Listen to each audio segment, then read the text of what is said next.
देवताओं से दुखी श्री लक्ष्मी क्षीर सागर में समाई। महाराज युधिष्ठिर ने भगवान श्री कृष्ण से पूछा, हे भगवान, तीनों लोकों में अति कठिन लक्ष्मी को प्राप्त करना है। माता लक्ष्मी को चंचला कहा जाता है।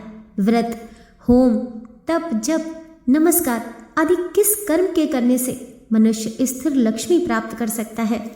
भगवान श्री कृष्ण ने कहा, महाराज, पूर्व काल में ऋषि भृगु ने अपनी पुत्री ख्याति का विवाह भगवान विष्णु के साथ कर दिया। माता लक्ष्मी ऋषि भृगु की पुत्री ख्याति का स्वरूप ही है। माता लक्ष्मी श्री विष्णु को वर के रूप में प्राप्त कर स्वयं को कृतार्थ मानकर संपूर्ण विश्व को उल्लासित करने लगी। ये माता लक्ष्मी की ही कृपा थी कि इस पूरे विश्व में क्षेम कुशल, हर्ष, मंगल और ऐश्वर्य तथा खान पान की उत्तम उपलब्धता थी। उनकी कृपा से संसार के सभी उपद्रव शांत हो गए। ब्राह्मण यज्ञ करने लगे। देवगण भी हवन करने से मिलने वाली हविष को सुगमता से प्राप्त करने लगे और राजा प्रसन्नता पूर्वक अपनी प्रजा की रक्षा करने लगे। ऐसे खुशहाल वातावरण में असुरों को लगा कि देवताओं सहित धरती पर सभी जन बड़े ही खुशहाल पूर्वक जीवन व्यतीत कर रहे हैं, तो उन विघ्न संतोषी असुरों को तकलीफ होने लगी।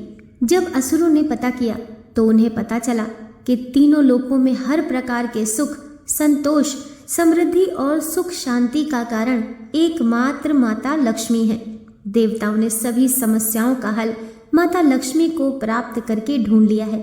इस प्रकार देवताओं और मनुष्यों को आनंदित देखकर विरोचन आदि दैत्यगण माता लक्ष्मी की प्राप्ति के लिए तपस्या एवं यज्ञ करने लगे। असुर भी बड़े बलशाली और प्रभावशाली थे। उनका देवताओं से पराजित होने के कारण बस इतना ही था कि वे केवल अधर्म के रास्ते पर चलते रहते थे और साथ में दुराचारी और कुबुद्धि थे। अब हवन करने से दैत्य सभी सदाचारी और धार्मिक हो गए तो दैत्यों का तेज और बल बढ़ने लगा। इससे तो दैत्यों का पराक्रम बढ़ने लगा और पूरे संसार में हाहाकार मच गया। इस तरफ बिना कुछ विशेष प्रयास किए सुख सुविधा और संकटहीन समृद्धशाली जीवन बिताने से कुछ ही समय में देवताओं को लक्ष्मी का अहंकार हो गया। वे मद में चूर होकर ऐसे कार्य करने लगे जो देवताओं के अनुरूप नहीं थे। देवताओं और उनके उपासकों को लक्ष्मी का वैभव तो सहजता से प्राप्त हो गया, लेकिन उनके साफ सफाई, पवित्रता, सत्यता आदि सभी उत्तम सदाचार नष्ट होने लगे।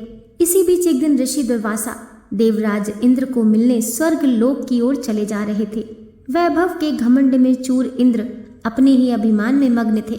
उनकी विनयशीलता लुप्त हो चुकी थी। अभिमान से भरे देवराज इंद्र ने ऋषि दुर्वासा का अपमान कर दिया। दुर्वासा के क्रोध का कोई ठिकाना ही न रहा। वे जानते थे कि माता लक्ष्मी की कृपा के कारण देवराज इंद्र मद के नशे में चूर है। ऋषि दुर्वासा ने देवराज इंद्र को श्राप दिया कि जिस वैभव पर आपको इतना घमंड है वह वैभव नष्ट हो जाएगा।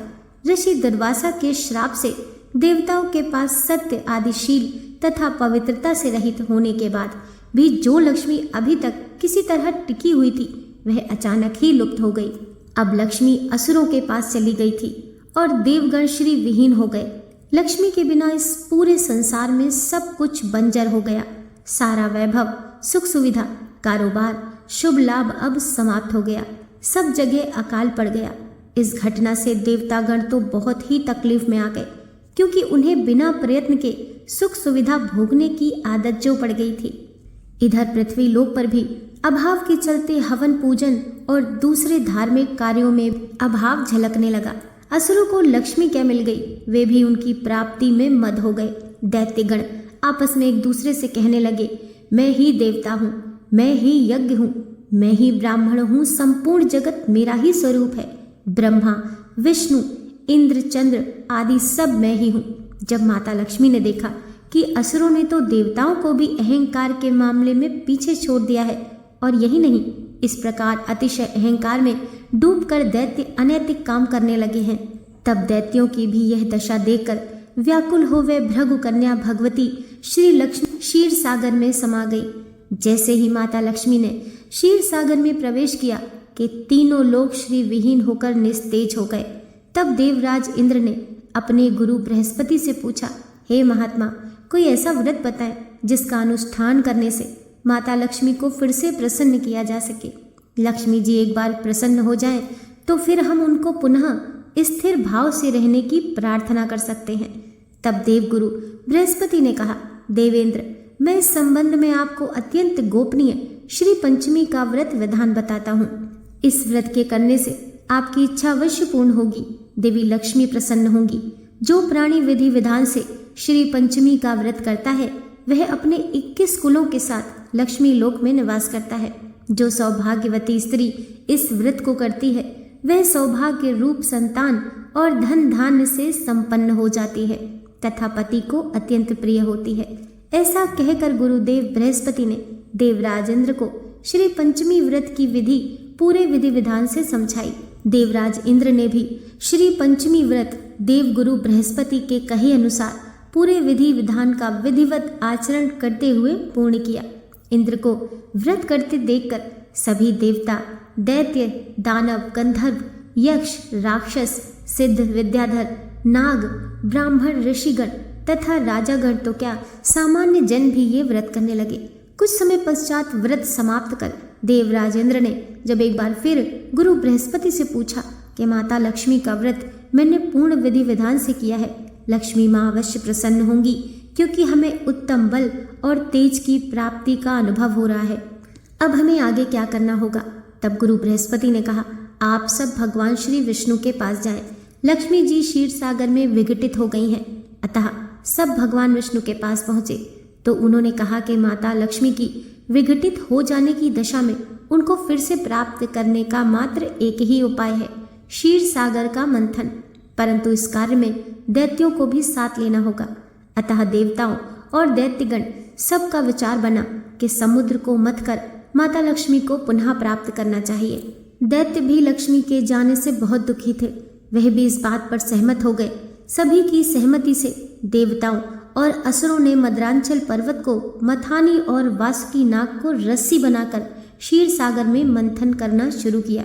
मथानी समुद्र की तलहटी में डूब ही न जाए इसलिए भगवान विष्णु कछुआ बन उसके नीचे लगे।